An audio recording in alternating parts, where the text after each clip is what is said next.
Bonjour, bonsoir, ça dépend de l'ère dans laquelle vous nous suivez. Bienvenue dans ces programmes sur le plateau des Bac Services.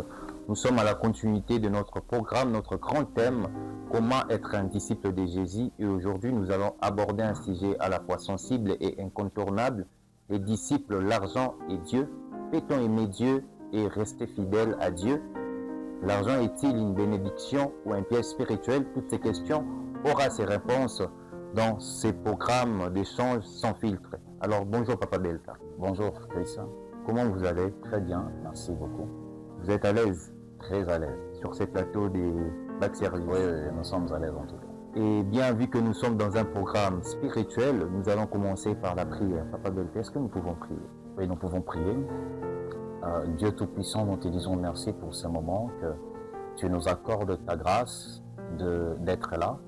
Nous bénissons ton nom parce que ce programme a été conçu depuis l'éternité par toi et aujourd'hui c'est la matérialisation de ces projets.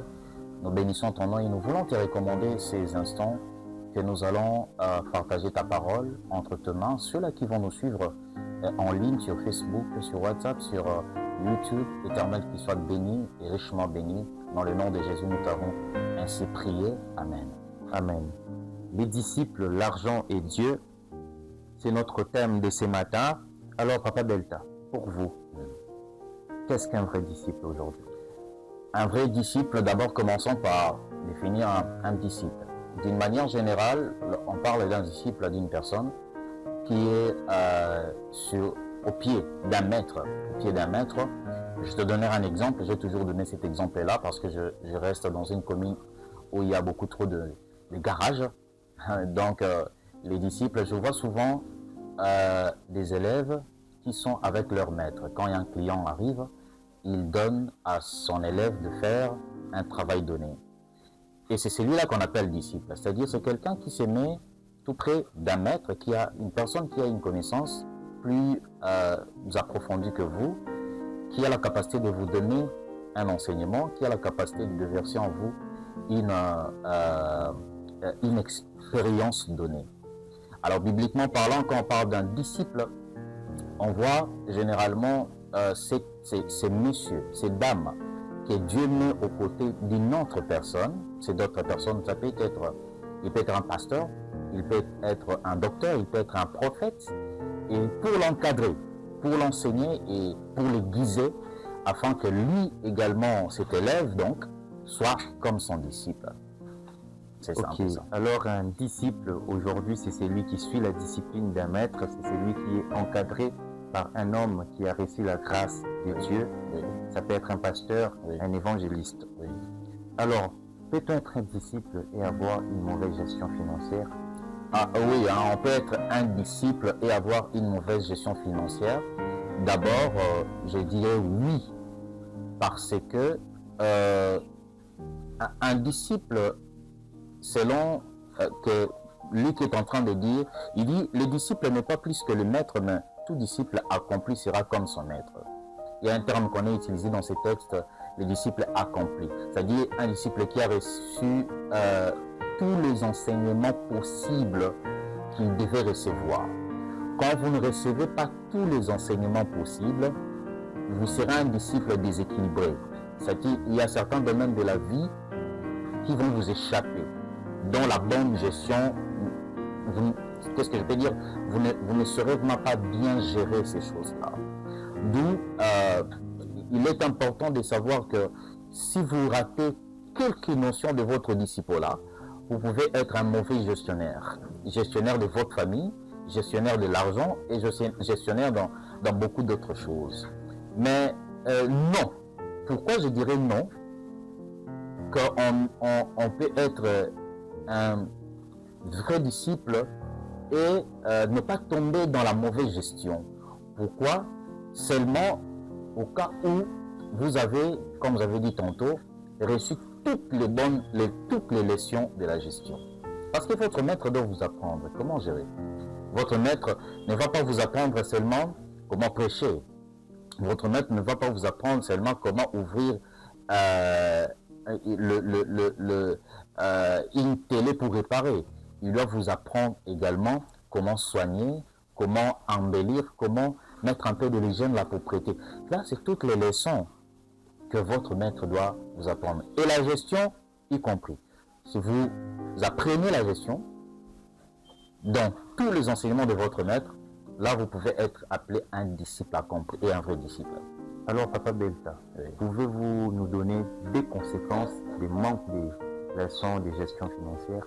Ouais, d'abord, lorsque vous apprenez mal ou vous n'apprenez pas la gestion financière étant que disciple, vous allez, première conséquence, c'est que vous allez tomber dans la mégestion. Parce que ce que tu n'as pas appris, ou ce que tu as appris, mal appris, tu ne peux pas bien les utiliser. Ou bien, qu'est-ce que je peux dire, vous ne pouvez pas bien l'appliquer. Je prends l'exemple, comme nous parlons certainement de l'argent. Lorsque vous apprenez mal la gestion de l'argent, vous serez pauvre. D'abord, c'est ça, vous serez pauvre. Parce que il y aura de l'argent qui sera mal utilisé, d'où vous allez dilapider et à la fin, vous allez tout perdre. Ouais, vous serez pauvre. Comme deuxième conséquence, je peux dire, lorsque vous utilisez mal votre argent et vous gérez mal le bien que le Seigneur met à votre disposition, ça peut être l'argent ou autre. Moi, je dirais même, si je suis trop dur, je dirais que vous péchez contre Dieu. Je dirais même que vous péchez contre Dieu. Parce que dans la Bible, on nous apprend d'un Dieu qui est gestionnaire. Dieu a la fonctionnalité, excusez-moi de dire comme ça, a la fonctionnalité d'un bon gestionnaire. Voilà que dans la Bible, on nous apprend que Dieu, lorsqu'il a géré le temps, au début, en Genèse chapitre 1er, chapitre 2, Dieu a commencé à mettre en place la terre, le ciel et tout ce qui se trouve dans la terre, en essayant toujours d'économiser sur son temps, lui bien gérer son temps. Il fait ceci au premier jour, il fait cela au deuxième jour, il fait autre au troisième jour. Donc Dieu, c'est un bon gestionnaire, il ne voulait pas gaspiller. Donc si vous gaspillez même votre argent que Dieu met à votre disposition, c'est là où j'ai compris en disant que ça peut être un synonyme de péché. Donc, de l'autre côté, vous allez vous appauvrir. De l'autre côté, vous pouvez même être identifié à une personne qui pêche devant Dieu. Ok, donc la mauvaise gestion peut produire comme conséquence la pauvreté, oui, ou peut-être vous approprier d'une identité de pécheur. Oui. Alors, entrons dans ces sujets très délicats. Oui. L'argent. Oui. Est-ce que l'argent est-il un danger pour la foi? Alors, si nous voulons répondre à la question si c'est un danger pour la foi, oui. L'argent peut être un danger pour la foi dans le sens où lorsque l'argent prend une autre place dans votre vie, d'abord, et l'argent prend la place de Dieu. Je reviens à la première. L'argent lorsque ça prend une autre place que la place où il a été destiné, c'est un danger. Parce que tout ce que nous recevons de nos mains, tout ce que Dieu nous donne, doit avoir une place dans nos vies. Alors lorsque cet argent-là change de place, change de fonction, change d'objectif, de but dans nos vies, ça devient un danger. Je te donne un exemple. Lorsque Dieu te donne l'argent, il te donne l'argent pour aider les autres. Lorsque Dieu te donne l'argent, il te donne l'argent pour subvenir à certains besoins. Mais lorsque tu utilises cet argent-là pour faire mal aux autres, là, c'est un danger. Lorsque tu utilises l'argent pour détruire la vie des autres, là, c'est un danger.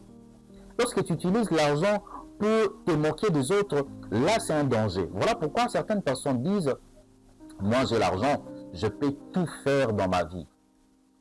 J'ai l'argent, je peux passer à la télé, tout dire, acheter tout ce que je veux, je peux me moquer des autres, je peux même ridiculiser les autres parce que j'ai l'argent. Non, ça c'est un très grand danger. C'est condamnable auprès de Dieu, c'est condamnable auprès des hommes. Vous savez, l'argent, la Bible dit que l'argent répond à tout, mais l'argent peut détruire tout aussi dans ta vie. Ce que tu as fait au travers de l'argent, cet argent-là peut te détruire. Voilà pourquoi il faut faire très attention. L'argent, quand il prend la place de Dieu, là c'est ce qu'on appelle, même je peux utiliser ce terme qu'on appelle l'idolâtrie. C'est-à-dire l'argent devient un maître dans votre vie. Un idole, c'est quelqu'un, ou une idole, c'est quelque chose qui remplace Dieu dans votre vie. Je vais te donner un texte, Matthieu chapitre 6, verset 24. La Bible dit, « Nul ne peut servir deux maîtres, car ou il haïra l'un et aimera l'autre, ou il s'attachera à l'un et méprisera l'autre. Vous ne pouvez servir Dieu et maman. Vous ne pouvez servir Dieu et maman. » Là, Matthieu est en train de nous parler de quelque chose qui est très important. Et d'ailleurs, c'est la parole de Jésus. Il dit à ses disciples, nul ne peut servir deux maîtres. Il est difficile, même je peux dire impossible de satisfaire deux maîtres. Vous êtes conduit par deux personnes directement et satisfaire les deux au même moment. C'est difficile et c'est même impossible. Lorsque l'argent prend la place de Dieu, que nous avons dit c'est un danger, vous aurez la pensée, vous n'allez peut-être pas directement dire que non, c'est vrai que Dieu, l'argent a remplacé Dieu. Mais par votre manière de vie, ça va donner cette connotation. C'est-à-dire, les gens qui sont autour de vous vont constater seulement que non, puis Mutunae, c'est dernier comme une bombe. C'est plus Dieu. Voilà. Tu vas constater que la personne qui a reçu l'argent, qui commence à avoir de l'argent, il commence à remplacer le temps de son intimité avec Dieu par l'argent ou par l'utilisation de cet argent. Il commence à remplacer le temps de prière par l'argent, par des choses qu'il fait avec l'argent. Il commence à remplacer le temps de la parole de Dieu, du culte, de prière, moment personnel avec Dieu par l'argent. Là, l'argent prend déjà la place de Dieu. Et lorsque l'argent prend la place de Dieu, l'argent maintenant commence à vous conduire, vous. Et non, vous conduisez l'argent. Il y a un terme, une phrase que les gens disent, l'argent est un bon...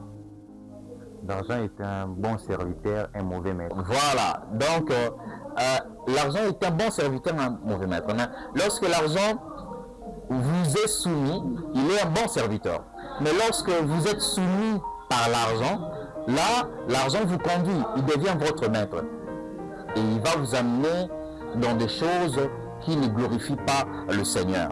Vous voyez?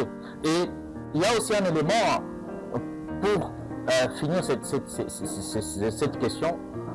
Lorsque vous avez l'amour de l'argent, en fait, j'ai aimé lorsque Paul est en train de parler à Timothée, il lui dit dans Timothée chapitre 1, Timothée 6, 10, il dit « L'amour de l'argent est une racine de tout le mot ». C'est-à-dire, lorsque l'argent remplace Dieu, l'argent va tout faire. L'argent a une puissance, hein? L'argent va tout faire pour vous faire... qu'est-ce que je peux dire même? Vous amener à son amour. L'argent va tout faire pour vous amener à son amour. C'est-à-dire, l'argent, il va vous changer votre cœur, transformer votre cœur à telle enseigne que vous dépendez de lui.